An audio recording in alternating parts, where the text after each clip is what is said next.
Hey, good morning. It's Friday. It is November 15th. I had to think about the date. And this is Diabetic Awareness Month. So we are halfway through the month. And so far I've made it live every day. I feel like I should get like a gold star. So happy National Diabetic Awareness Month. I come on here and I share because I want to raise awareness and compassion and understanding around the disease so that my daughter's life can be met with more compassion and understanding when she's out in the wild. So that's always my hope and my prayer. So today I wanted to come on here and talk about, I get asked often, why doesn't Molly just get a pancreas transplant? Well, I think we all know that's not just a why not, it's not a simple question or not a simple thing to have happen, an organ transplant. But I wanted to explain kind of why that's not a common practice. And that's not a common practice because the risks of a pancreas transplant are much greater than the benefit for most people of having the transplant, if that makes sense. So Molly's pancreas still has function. Molly's pancreas, your pancreas does more than just produce insulin. That's just one part of what your pancreas does. It's a major part of what your pancreas does, but it's one part. So Molly's pancreas still is performing actions in her body that are beneficial to her body. So you hate to just, and in fact, when they do pancreas transplants, here's a fun fact. They don't remove your current one. They just put them on top of each other. So you actually have two pancreas, whatever it is, whatever the plural is for pancreas. So it's not a common thing. So a transplant of the pancreas is not common because her pancreas is still working. It just doesn't do that single function of the insulin.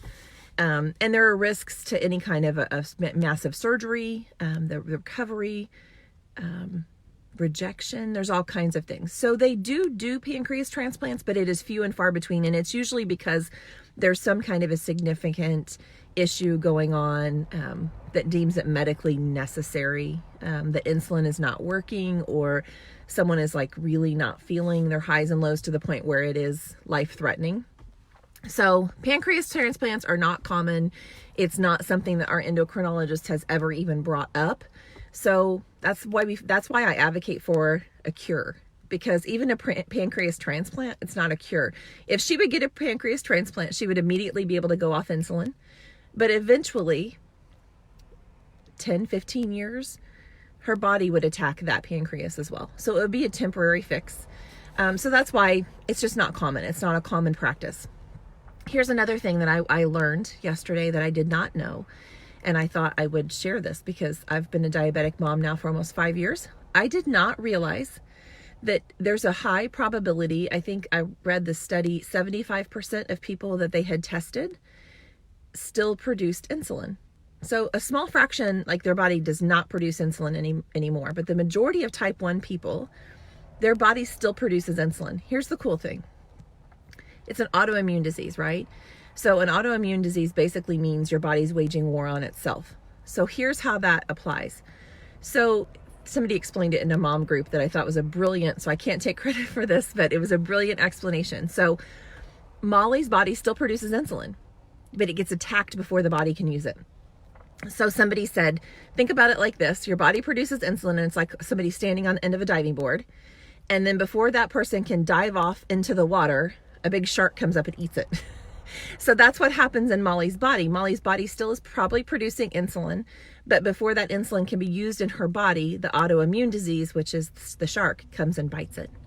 So kind of a fun fact, that's where the autoimmune part comes in. That's where literally her body is waging war on itself every day.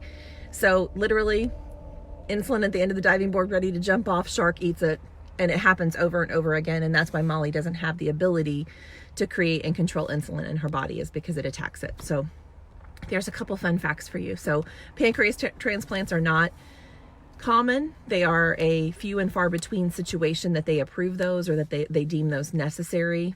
And even that is still not a cure. It is a temporary fix until a cure is found. So please fight with us until type 1 is type none, because we need a cure. Insulin is not a cure. A pancreas transplant is not a cure.